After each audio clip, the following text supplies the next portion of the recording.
Hello friends, मैं हरीश।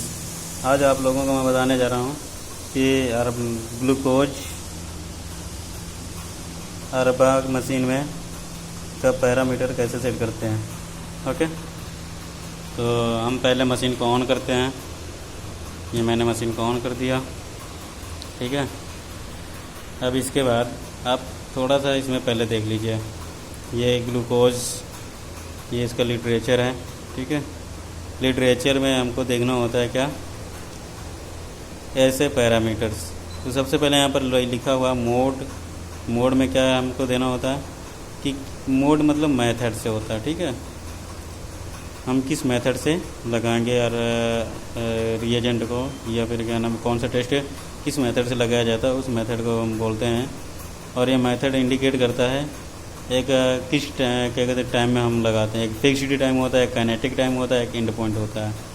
हमारा क्या नाम है, ये ग्लूकोज जो है ये ट्रिंडर मेथड एंड पॉइंट जो है इससे लगाया जाता है। तो ये एंड पॉइंट और फिक्स्ड टाइम दोनों के लिए अवेलेबल है ये। अब ये मशीन मैंने ऑन कर दिया है, ठीक है। अब ये देखिए, इसमें रन टेस्ट लिखा हुआ है, अपने टेस्ट पैरामीटर लिखा हुआ है। हम जैसे कि पहले भी आपको बता चुके थे, ये हमारा एक नंबर पूरे बटन की हैं सारी चीज़ें हैं। अब हमको सीधे ज़्यादा लंबा वीडियो ना करते हुए मैं डायरेक्ट टेस्ट पैरामीटर पर आता हूँ। सबसे पहले हमने 2 नंबर का बटन दबाया, ठीक है, लिखा टेस्ट पैरामीटर्स, ओके। अब हम लोग जाते हैं ऊपर, ओके, ग्लूकोज GLU लिखा है, हम इस पर इंटर कर देते हैं।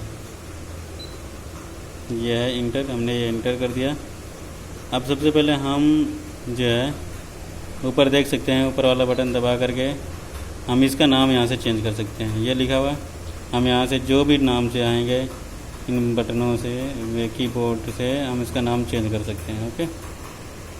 लेकिन नाम चेंज करने के साथ साथ हमने इसमें पहले से मेरा नाम से मशीन में फीड है, मैंने कर रखा है। अब इसके बाद हम आते हैं नीचे, ठीक है। हम नीचे आते हैं तो हमारे मशीन में 2 पॉइंट दे रखा है, लेकिन हमको यहाँ पर 1 पॉइंट मशीन में फीड कर रखा है। लेकिन हमारे ग्लूकोज का जो पैरामीटर यहाँ फिर उसमें किट में है, के लिटरेचर में है, उसमें यहाँ पर एंड पॉइंट या क्या कहते हैं 2 पॉइंट फिक्स्ड टाइम दे रखा है। तो हमको यहाँ पर क्या करना है, हमको 2 पॉइंट में करना है। 1 पॉइंट शो कर रही है मेरी मशीन, हमको 2 पॉइंट करना है, ओके। क्लियर नहीं हो रहा है, एक तो मशीन भी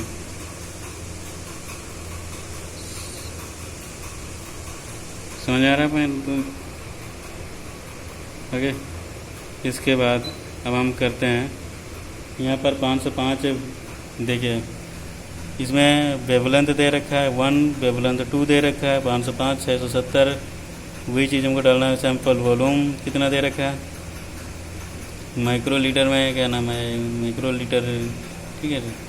इसके बाद incubation time, reaction temperature, lag time second में, इसके बाद रीडिंग टाइम सेकंड में, number of readings, reaction direction, इसके बाद normal low, normal high, linearity, standard concentration, इसके बाद ब्लैंक विद, इसके बाद ब्लैंक एब्जॉर्बेंस लिमिट 0.2 दे रखा है। यूनिट से mg पर DL पर डेसीलीटर मतलब होता है। अभी धीरे धीरे हम ये पैरामीटर से साथ बताते हुए आपको बता रहे हैं आगे।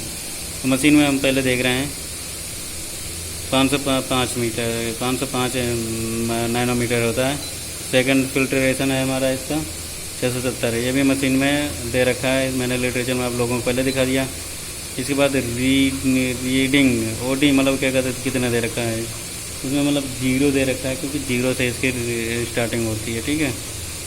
मतलब ये फिक्स्ड टाइम है ना, इसलिए इसका कोई वो नहीं है कि क्या नाम है कितना वो RGOD स्टार्ट होना चाहिए, ठीक है। इसके बाद फिर हमने इसको दबाया। हाँ दोस्तों, एक चीज़ और बता दूँ मैं, जैसे ये 670 हम कैसे लाएंगे, 670 ऐसे लाएंगे जैसे हम 2 नंबर का बटन दबा रहे हैं, कितना 405 है, लेकिन हम लोग 3 नंबर का बटन दबाएंगे 450 हो जाएगा। इसी तरीके 4 नंबर का बटन दबाएंगे 550 हो गया, 5 नंबर का बटन दबाएंगे 546 हो गया। हमारा 670 है, 6 नंबर का बटन दबाएंगे 578 हो गया। फिर 7 नंबर का बटन दबाएंगे 630 हो गया। 8 नंबर का बटन दबाएंगे 670 हो गया। क्लियर? आपको यकीन नहीं हो रहा है? 670 है ना, 670 यहाँ पर है, इसमें देख लीजिए, ये है 670।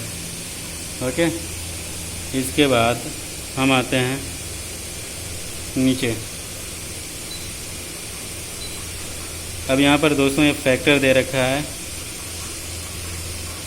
फैक्टर आपका है 306 मशीन में।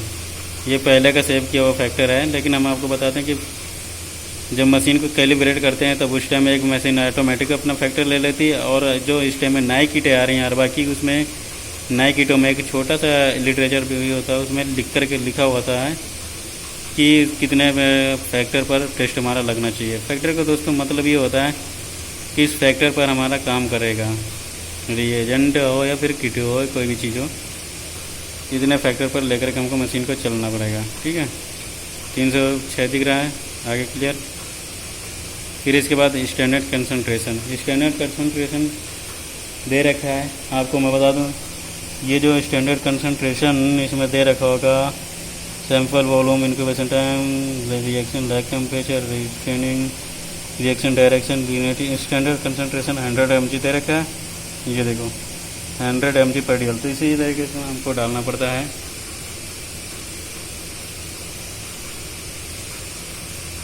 ओके, दिखा? क्लियर? अब इसके बाद अच्छा, ये 100 कंसंट्रेशन, अब यहाँ पर हमको 100 करना है तो कैसे करेंगे?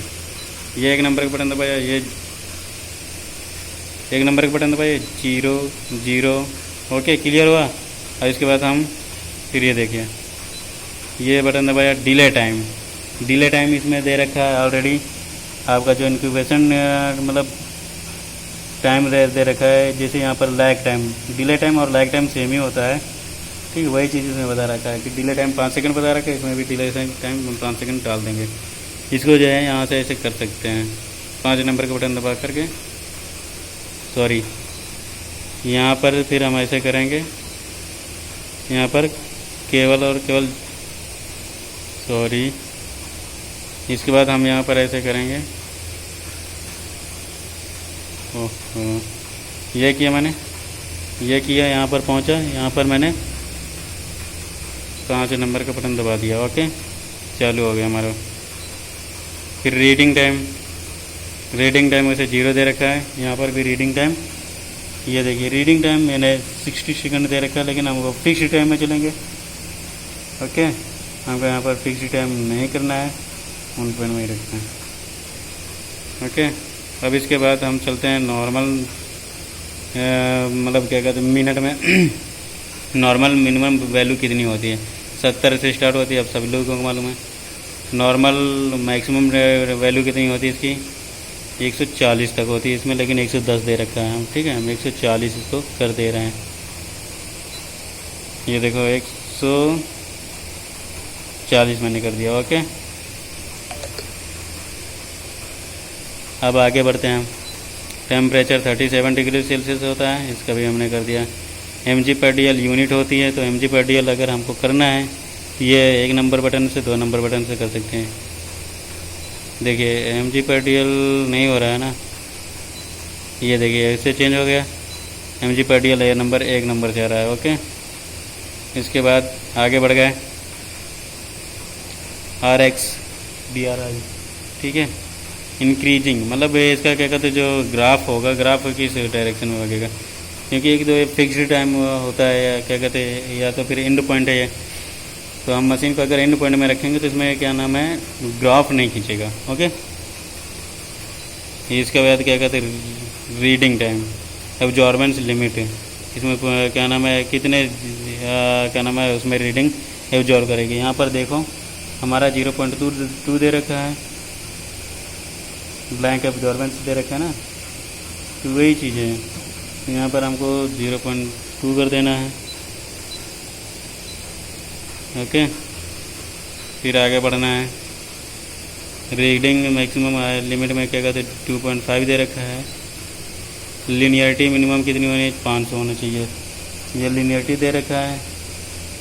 सॉरी, ये दे रखा है लीनियरिटी 500 क्या कहते हैं मिनिमम होनी चाहिए, ठीक है, एंड पॉइंट मेथड में, क्योंकि आप लोगों को एंड पॉइंट मेथड ये देखिए ऊपर लिखा है उसी बेस पर। तो हम यहाँ पर ये इसको भी दिखा रहे हैं, 500 कर दिया। इसके बाद सैंपल वॉल्यूम, अगर हम 500 ले रहे हैं रिएजेंट तो 5 माइक्रोलीटर लिया जाएगा सैंपल। अगर हम 1000 लेंगे तो 1000 में 10 माइक्रोलीटर सैंपल लिया जाएगा। ओके, फिर इसके बाद एस्पायरेशन वॉल्यूम, हम जब क्या कहते सैंपल को पिलाएंगे तो 450 माइक्रोलीटर इसमें दे रखा है। आप 400 भी डाल सकते हैं, ठीक है, आप 400 की जगह 450 भी डाल सकते हैं। फिर इसके बाद ये जो C1 दे रखा है, C1 का मतलब होता है कि हमारा डेविएशन तो नहीं हो रहा है, मतलब जो एक ग्राफ बनता है, ग्राफ में क्या कहते हैं कंट्रोल में होना चाहिए। कंट्रोल में क्या कहते हैं C1 में मतलब हमने पहले ही दे रखा है, तो वही बता रहा है कि हमको ज़्यादा कुछ नहीं करना, C1 को रहने देना है, इसे 0 कर देना है, क्योंकि इसकी कंसंट्रेशन क्या कहते हैं जो है सैंपल की वो फिक्स्ड के टाइम पर क्या नाम हम करके दे रहे हैं ना। कंसंट्रेशन C1 का मतलब होता है कंसंट्रेशन, कितना कलर इसका कंसंट्रेशन हुआ। फर्स्ट ग्रेड C1 जो दे रखा है उसका मतलब ये होता है कि इस कंसंट्रेशन पर ये कितना मेजर करेगा। तो हमको इसमें लिटरेचर में कुछ नहीं बता रखा है, इसलिए हमको लिटरेचर में अगर बता रखा है तो अभी हमको करना है, नहीं तो बता रखा तो नहीं करना है। ओके, इसी के अकॉर्डिंग हम यहाँ पर इसको NA कर देते हैं, ठीक है, मतलब 0 कर रहने देते हैं C1। इसके बाद फिर एरो के नीचे दबाते हैं, C2 दे रखा है, ठीक है, 2HD मतलब क्या कहते हैं फिर चल रही है, मतलब वो मीन दे रखा है। मीन से मतलब यही होता है कंसंट्रेशन। और ये जो TSD दे रखा है मतलब जो 3 लाइनों का ग्राफ होता है, एक ऐसे 3 लाइनों का ग्राफ, जो बीच वाले में हमको चलना चाहिए, ऐसे करके जाना चाहिए ना। तो हमारा अगर ग्राफ जाएगा ऐसे करके, ऐसे जिगजैग जाएगा, तो इसका मतलब हमारी रीडिंग गलत आ रही है, यानी क्या कहते हैं टेस्ट हमारा सही नहीं चल रहा है, यही होगा, ठीक है। अगर ग्राफ सही से जाएगा, ऐसे करके जाएगा, तो हमारा इसका मतलब ग्राफ सही आता है। ओके, इसका मतलब C1 में यही दे रखा है, तो हमको यहाँ पर 0 करना है, क्योंकि हमको इसमें ग्राफ नहीं बन करके आएगा, इसलिए हमको ऐसे रखना है। इसके बाद C2 में क्या कहते हैं फिर हम इसके मीन पूछ रखा है, 242 दे रखा है, 2HD दे रखा है, इससे हमें कोई लेना देना नहीं। ओके, फिर इसके बाद नीचे दबाते हैं, नहीं हुआ, ठीक है। इसको एक काम करते हैं, अब बैक कर देते हैं, प्रीव्यू करते हैं। यहाँ पर सेव और नो का बटन आ गया, सेव करना है कि नहीं करना है, हमको यस का बटन दबा देना यहाँ पर, ये ओके, हमारा पैरामीटर सेव्ड हो गया। अब हम इसको बैक कर सकते हैं। पैरामीटर नॉट सेव्ड, इसका मतलब इंटर करना पड़ेगा। ओके, अब हम प्रीव्यू कर सकते हैं।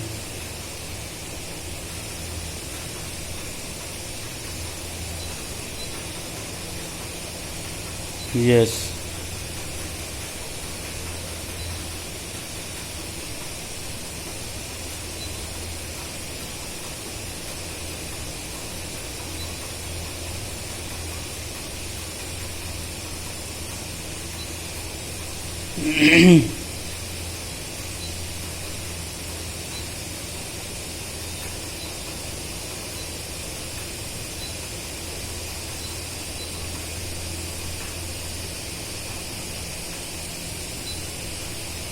हो गया दोस्तों, सेव हो गया।